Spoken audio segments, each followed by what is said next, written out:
Hello folks, and welcome back to True Crime Phenomenon. This is Josh coming back with another Jeremy Dewitte video. By way of introduction, Jeremy Dewitte is a serial police impersonator going back to his first arrest in 1998 for impersonating a police officer while in the Explorers program. He brandished his Police Explorers badge and stole $14 worth of gas. He's currently in prison for multiple felonies. This interview stems back to his arrest on March 23rd of 2021, which led to Sergeant Vidler getting fired and Corporal Ramsey's suspension. Deep background to this story, as we all know. There's lots more to tell. There will be an overview video coming shortly. This video is part 2 of the interview between Sergeant Justin Wall of the Professional Standards Division and Lieutenant Calvin Wacker of the Motors Unit. He's Lieutenant Supervisor of the Motors Unit, and I find it kind of peculiar that it's 43 minutes long. And all of the other ones that seem to be against Vidler or have something negative to say about Vidler and Ramsey are 7-8 minutes. But if you have anything supporting him, Vidler and Ramsey, then you get 20, 30, 40-minute interviews. So I just kind of find that peculiar myself. This interview takes place on May 10th, 2021 at 10:54 a.m. It's an administrative investigation into Sergeant Vidler and Corporal Ramsey's conduct regarding Jeremy Dewitte. Now, like I said, Lieutenant Wacker is the motor supervisor, and his whole thing is you can't distinguish if that's a firearm, which is true. You really cannot distinguish, and they're known for carrying real firearms. They've actually arrested somebody with a real firearm. Now, there's another peculiar part in this interview where he talks about how he was told by the higher-ups as majors, captains, etc., don't send emails because it becomes public record. So what we're doing is, I don't know what's going on there. I'm not going to make any inferences, but you can draw your own conclusions. I'll go ahead and leave it there. Please like, share, comment, subscribe, and I'll catch you on the other side. That's technically concealed. I think it's this big one. I think it's this paragraph here. Ordinary sight. Yeah. The term ordinary sight of another person means that casual, ordinary observation of another normal, not be completely hidden for Right. you to find that it was concealed. Well, how about the next sentence? However, a weapon is not concealed if, although not fully exposed, its status as a weapon is detectable as an ordinary observation. I'll there it down. However, a weapon is not concealed if, although not fully exposed, its status as a weapon is detectable by ordinary observation. Okay, so I'm a civilian on the street. Maybe open carry would be a better term, but you cannot distinguish that between whether it's firearm or not. Okay. And I'm just trying to understand, what the discussion was. Like I said, there was but no discussion between me or anybody else after the fact. I was just, I got the information from him that he arrested him for concealed weapon.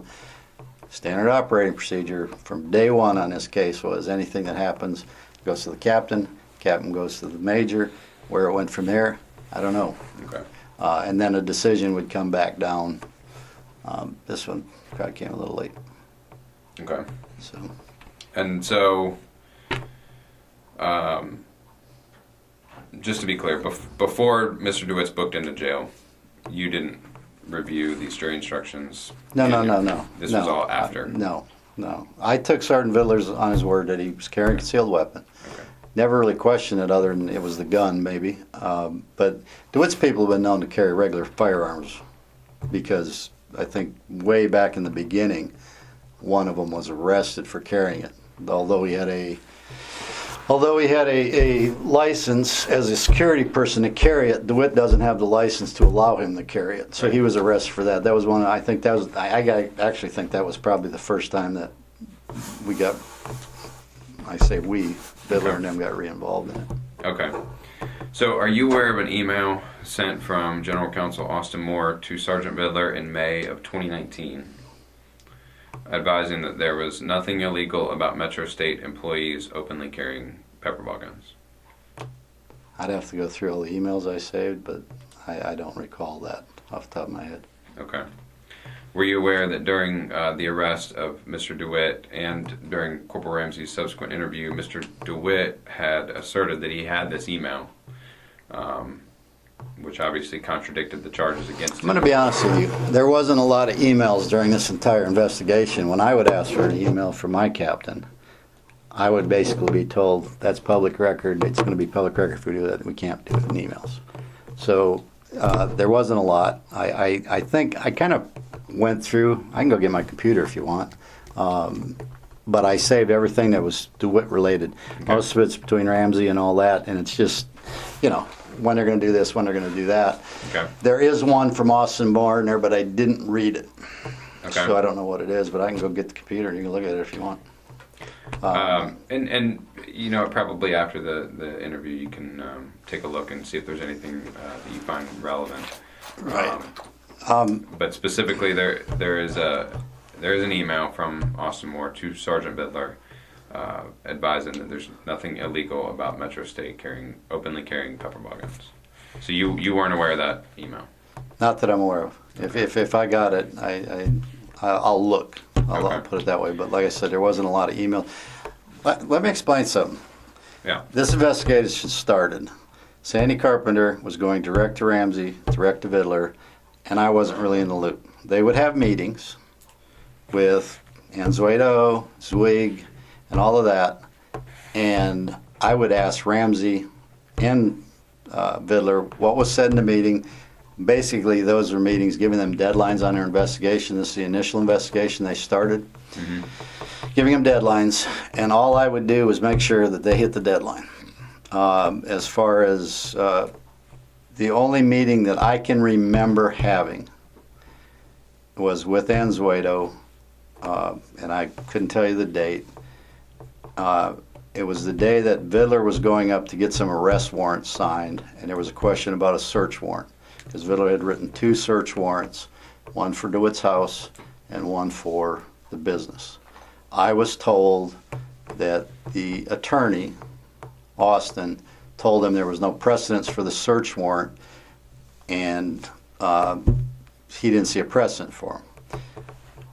And then he kind of, I think he went in and kind of said, you know, this, that, and the other about the search warrant. Mm-hmm. I know Vidler rewrote the search warrant with his suggestions and had them. I came in one morning, Vidler and Ramsey were in their office working on the case. There was a conversation between Austin Moore and Keith, and I think they were talking about the arrest affidavits that he was going to get signed. I don't know if these were the first ones, second ones, third ones, fourth ones. I don't know. I think it might have been the first 2 they were going to arrest, but I'm not positive. I listened to part of that conversation, and when Vidler brought up the search warrant, which he had written for the business on South Orange Blossom Trail, Austin didn't say, don't get it signed. And he didn't say, don't serve it at that time. He says, I just don't see precedent, and that's the way I took it. When Vidler went down to get those signed, I said, get them signed and get the search warrant signed. Then I got called over here to talk to Anzueto about it. And I told him they were on their way down to get it signed, and I told him that he was going to get that one search warrant signed. And Anzueto got a little upset, saying that Austin told him not to get any of the search warrants signed. And I said, you know, we won't serve a search warrant without your permission, but you had me put DeWitt's picture in all of these cubbies coming into the building because he had threatened it during the investigation. Supposedly it had come out that he was going to, before you go back to jail, he was going to shoot up either the Orange County Sheriff's Office building or the Orlando Police Department. I said, you had me put them all up. If he barricades when they go to arrest him in that building, I said, my old SWAT background tells me they ain't going in without a search warrant. So I told him to get it signed. It won't be served unless you give us permission. And that's where that was left. And they got those signed and all that. But that's might have been off point of the. That was a conversation with Anzueto? Yes, sir. And he gave you permission to serve him? He did not. I just told him we will ask permission if we need to serve him or we think we need to. And we eventually served it like 2 or 3 days later. Okay. All right. That was one of my questions. Is the part of the investigation. But I want to go back to the traffic stop real quick. So were you ever made aware that during Mr. Dewitte's arrest that and the interview with Corporal Ramsey that Mr. Dewitte had said, I have this email from General Counsel Austin Moore? No. Had you been made aware that Mr. Dewitte says, I have this email saying I can carry a pepperball gun from your legal, would you have done anything differently? Would you have intervened? I always thought it was a state attorney's job to intervene, not staff attorneys, but not taking that away. DeWitte is known to, I'll tell you how DeWitte works, is if I stop him for a traffic violation, he'll tell me that Trooper so-and-so told him, he gets names all the time, said he could do this. And if Trooper so-and-so stops him, then he'll say Lieutenant Wacker said I'd do it. So I would take, unless he had it there to produce it right now, I would take it as a grain of salt.